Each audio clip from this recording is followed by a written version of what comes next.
Hello everyone, happy Wednesday. It is Coffee with Coach Brandy, but actually this morning I'm enjoying a protein shake. So let's get into our hip, shoulder, and thoracic spine mobility. So it's going to be like a mini mobility session. For those of you guys who are chronically talking about how stiff you feel like a tin man, you're really rigid, mobility is going to be really important, and mobility is something you can do literally on your bedroom floor, your living room floor, in a basement, on a patio, wherever. You can do it before or after a workout if you belong to a studio like ours. So I'm going to show you guys 5 mobility exercises today. We're going to start with what I call a Z-sit, and then we'll add in a little bit of a mermaid option. So the Z-sit, your legs literally look like a Z, and you can already kind of tell I'm already tilted off to the side. So the first thing is kind of working on anchoring that hip down. You're definitely not pushing that hip down, but I've got my left foot in against my right quad, and then I've got my right foot out. So some of these positions, some of these holds might be a little uncomfortable for different reasons based on your hips, your knees, your ankles, shoulders, wrists. So make sure that you talk to a physical therapist, make sure you talk to a doctor to make sure that these are appropriate for you.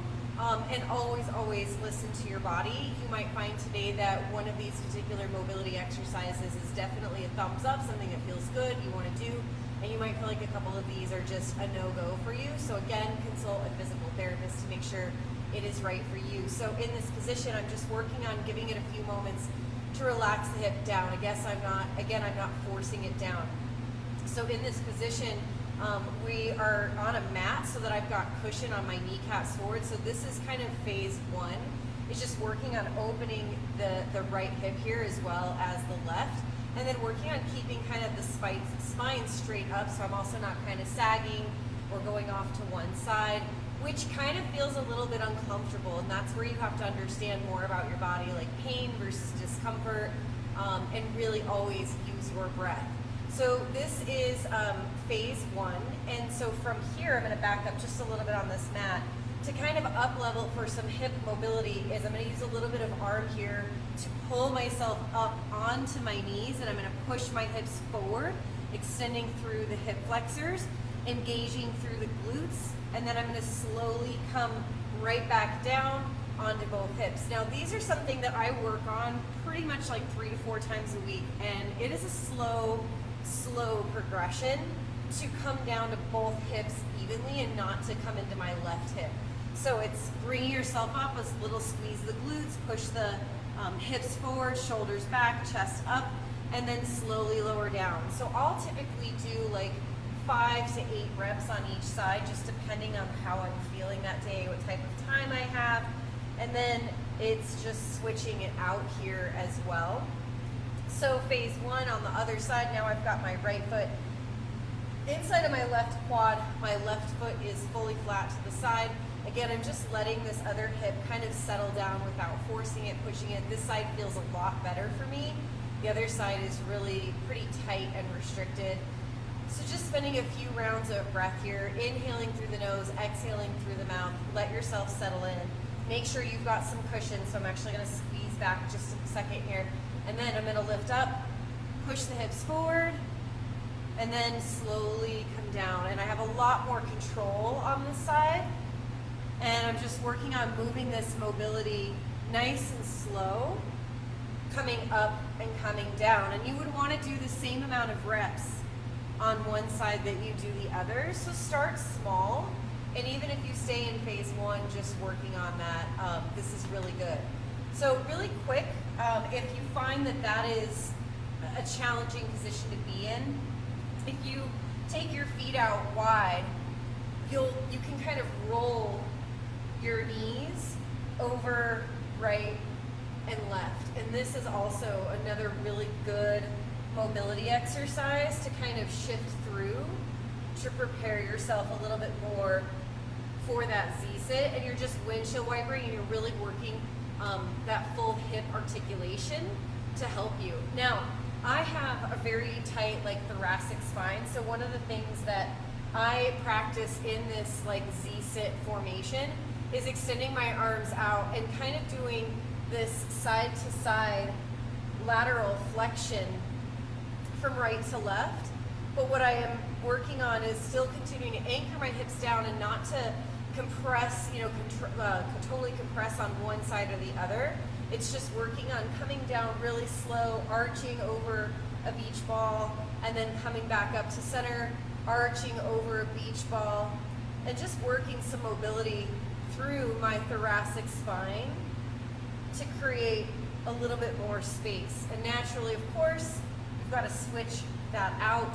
So getting into the position, take a moment, shoulders stacked over the hips, arms extending out. Take that beach ball arch, lengthen over it without collapsing into one side body. And again, this is something I'm working on, so you'll notice that my form isn't particularly perfect as I work through my own mobility issues. And so as you're doing this, you're working on breathing and just paying attention to what you feel, recognizing that you can do these Monday, Wednesday, and Friday, and they can feel really good on a Monday and not so good on a Wednesday. That's a part of being a human. So the next one I actually love so much, I'll show it from the side and I'll show it from the front, is a thoracic twist from a tabletop position. So again, I'm on a mat to help cushion my knees, but I've got some space between my knees. So you can place 2 fists right between your knees, and then you get your shoulders over your hips. So what we'll do is we'll fan out the left fingertips as far as they'll go. We'll take our hand just to the back of the head. Now you're not pulling on the head, there's no pressure, but you're opening up through that shoulder.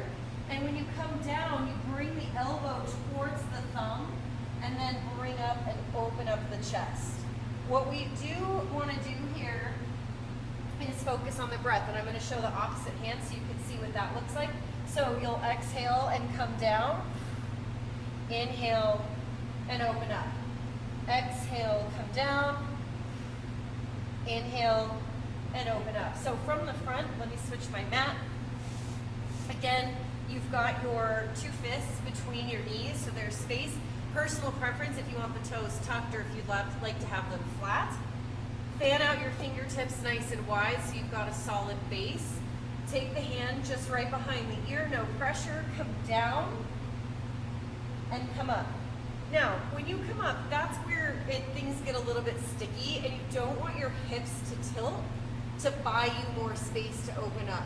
So what we don't want is for you to open up and have to kick your hips out to get that huge range of motion. You want to keep those hips even if it restricts your range of motion, because that is what you're working through with the mobility. Be aware that this arm that's locked out and supporting you is not hyperextended through the elbow joint. And then you'll just kind of do again about 5 to 10 of these.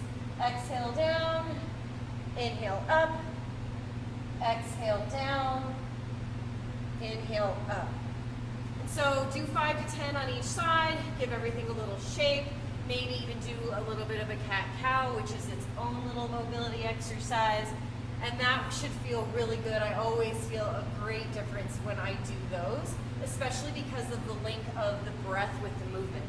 So the next one is actually going to be standing. So I'm going to adjust the camera just a little bit.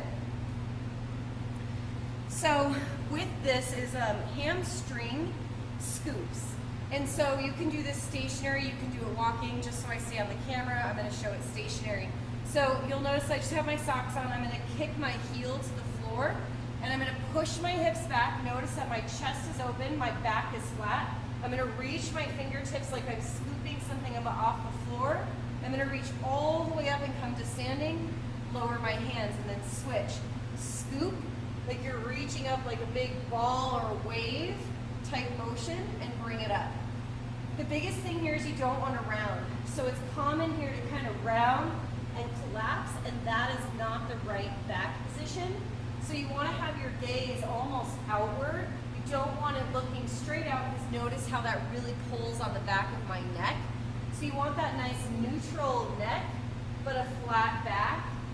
And you'll notice that that leg that is straight in front of you with the heel pushed down, you're pushing your hips back. Here's the stretch where it starts for me. I deepen the stretch, back stays flat, and then I come out of the stretch. So alternating this, maybe a total of 20 times for 10 on each leg. Maybe you alternate 10 for 5 on each leg, whatever feels good for you, but work with your breath. So inhale, dive forward. Exhale, come up. You'll notice that this will also help to activate your core.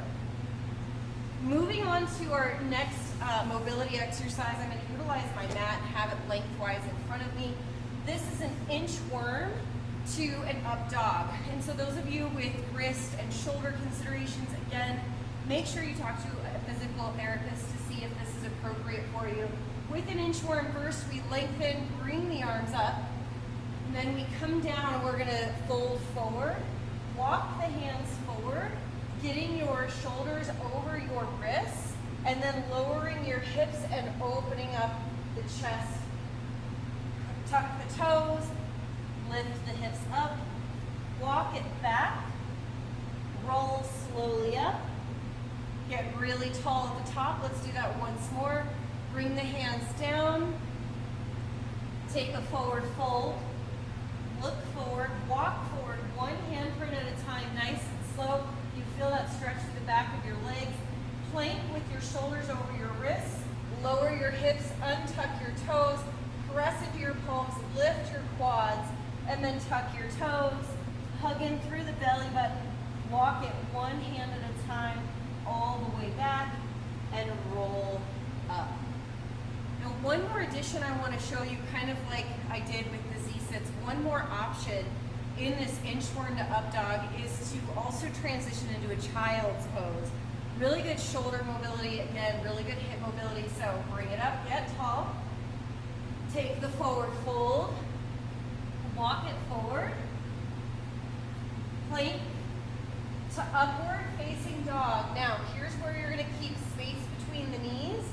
You're going to keep your knees on the ground, bring your toes together, sit your hips all the way back, return from that child's pose all the way into your upward dog, tuck the toes, lift it up, and walk all the way back, and roll it up. That is absolutely hands down one of my favorite sequences. We are going to end this with spider lunges. I will show you from the front view first, and then I will show it from the side view. So first, starting in a plank position. In plank, you want your shoulders over your wrists. Notice how right now you can't see my legs.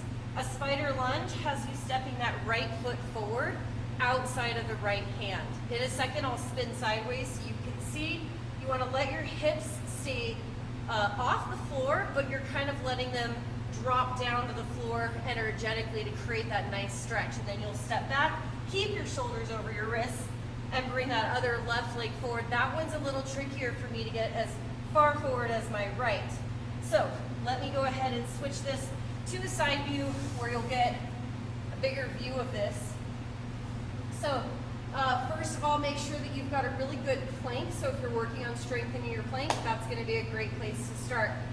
And this can be better if you've got an elevated bench or a chair to bring you higher up off of the floor. So starting in your plank position, we've got shoulders over the wrists. The shoulders do not move from being over the wrist. You're going to pull that right hip forward, step that right foot forward, and then without letting yourself come down, you're keeping your hips like pushing forward.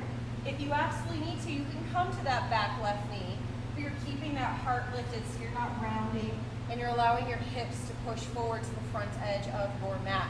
Then you'll switch to the left side, and notice at no point in time are my shoulders going forward and backwards. So what it does not look like is pushing back, pushing forward, pushing back. You're staying in that plank and you're just working those spider lunges to bring in hip mobility. So that is today's mini mobility session. Drop a comment below if you feel like you've tried these. If you feel like you want to try them, make sure again you talk to a physical therapist. But mobility is really important, stretching is really important, and it doesn't take more than 10 minutes. I already feel totally different in my body. But thanks for tuning into Coffee with Coach Brandy, and I'll talk to you soon. Thanks, everyone. One is a song by American heavy metal band Metallica. Released as the third and final single from the band.